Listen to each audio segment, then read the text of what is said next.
ఎంత ఆందోళనకరంగా ఉందో ఈ వరుస సంఘటనలు నిరూపిస్తూ ఉన్నాయి. రోజుకి 70కి పైగా మహిళల మీద దాడులు, అత్యాచారాలు, హత్యలు, కేసులు నమోదవుతున్నాయి. గంటకి 3-4 సంఘటనలు మహిళల మీద ఇలాంటి సంఘటనలు జరుగుతూ ఉండే పరిస్థితి ఈ కూటమి ప్రభుత్వం అధికారంలోకి వచ్చాక ఈ రాష్ట్రంలో మనకు కనిపిస్తూ ఉంది. అది ప్రభుత్వమే తమ లెక్కలను చెప్తూ ఉందంటే అన్అఫీషియల్గా ఇంకెన్ని ఇలాంటి సంఘటనలు జరుగుతున్నాయో మనం అర్థం చేసుకోవచ్చు. ఇంత క్రూరంగా వాళ్ళిద్దరి మీద దాడి చేశాడు అంటే ఇలాంటి దుర్మార్గులకి ఇంత ధైర్యం ఎక్కడి నుంచి వచ్చింది?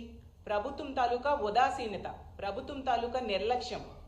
ఇన్ని సంఘటనలు రోజు జరుగుతూ ఉన్నా ప్రభుత్వం దీని మీద సరిగ్గా రెస్పాండ్ కావట్లేదు. కాబట్టి ఇలాంటి పనులు చేసే వాళ్ళకి ధైర్యం పెరిగిపోయి రిపీటెడ్గా ఇలాంటి సంఘటనలు చేస్తూ ఉండే పరిస్థితి మనం చూస్తూ ఉన్నాం. ఖచ్చితంగా ఈ విశాఖపట్నంలో జరిగిన సంఘటనలో వాళ్ళ మీద దాడి చేసిన వ్యక్తికి వెంటనే పట్టుకోవాలి, కఠినంగా శిక్షించాలి. తల్లిదండ్రులు, ఇంట్లో వాళ్ళు కోరుతూ ఉన్నారు బంధువులు ఉరిశిక్ష వేయాలని. అలాంటి కఠినమైన శిక్షలు వేయాల్సిన అవసరం ఉంది. అదే విశాఖపట్నంలో గతంలో నీరబ్ శర్మ అనే వ్యక్తి పెదగంటి అడ్లో ఒక అమ్మాయి మీద దాడి చేసి పారిపోతే ఈ రోజు కూడా పట్టుకోని పరిస్థితి. సాక్షాత్తు హోమ్ మినిస్టర్ నివాసం ఉంటున్న జిల్లా విశాఖపట్నం. అలాంటి దగ్గరే ఇన్ని సంఘటనలు జరుగుతున్నా కూడా ఎటువంటి చలనం కూడా ప్రభుత్వంలో కనిపించట్లేదు.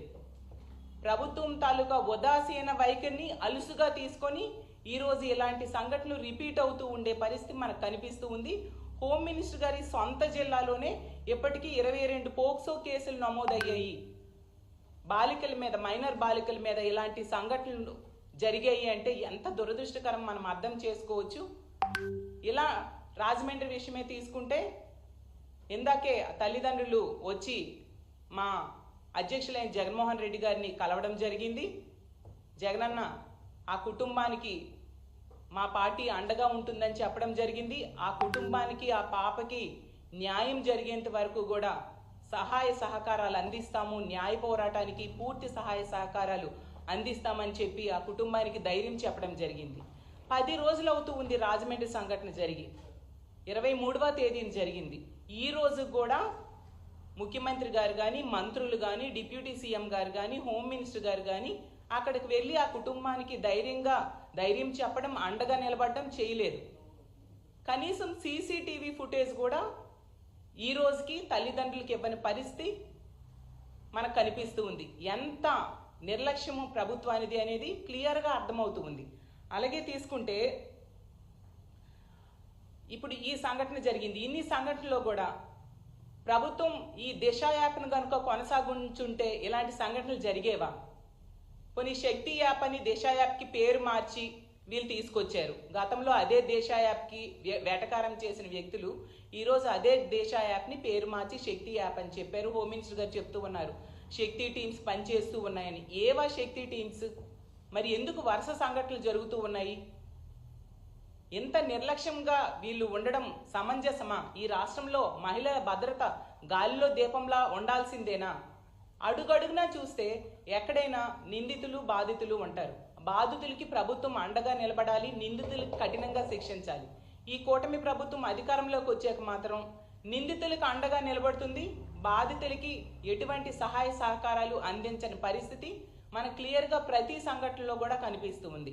ఈరోజు తీసుకుంటే ఈ రాష్ట్రంలో ఆడపిల్లలు ఇంట్లో ఉన్న రక్షణ లేదు, బయటికి వెళ్ళిన రక్షణ లేదు, స్కూల్కి వెళ్ళిన రక్షణ లేదు, కాలేజ్కి వెళ్ళిన రక్షణ లేదు. ఇంత దారుణమైన సంఘటనలు వింటూ ఉంటే చాలా బాధాకరంగా ఉంది. ఈవెన్ ఉమ్మడి విశాఖపట్నం జిల్లాలో తీసుకుంటే ఆ రాంబిల్లిలో చూసాం. ఆ అమ్మాయి ఆ ప్రేమ కోసం ఒకడు వేధిస్తున్నాడు అని చెప్పి జైలుకి వెళ్ళి వచ్చాక కూడా ఆ అమ్మాయి కంప్లైంట్ ఇస్తే ప్రభుత్వము, పోలీసులు నిర్లక్ష్యం వలన అతను హత్య చేయడం జరిగింది. అలాగే ఏటుకొప్పాకలో 4 సంవత్సరాల బాలిక మీద అత్యాచారం చేయడం జరిగింది. మేము వెళ్ళి ఆ 2 సంఘటనలు కూడా ఆ కుటుంబానికి ధైర్యం చెప్పడం జరిగింది. అలాగే తీసుకుంటే ఎన్నో సంఘటనలు, ముచ్చుమరి సంఘటన, అత్యాచారం చేసి ఆ బాలికని ముక్కలుగా చేసి విసిరి పారేశారు. పోలీసులు అనేవాళ్ళు మహిళల రక్షణ కోసం ఉపయోగపడాలి, ప్రజల రక్షణ కోసం ఉపయోగపడాలి. కానీ ఈ కూటమి ప్రభుత్వం అధికారంలోకి వచ్చాక పోలీసుల్ని రెడ్ బుక్ రాజ్యాంగం ఎలా అమలు చేయాలి దాని మీద ఉపయోగిస్తున్నారు తప్ప శాంతి భద్రతల పరిరక్షణ కోసం కానీ మహిళల రక్షణ కోసం కానీ ఉపయోగించని పరిస్థితి మనకు క్లియర్గా అర్థమవుతూ ఉంది.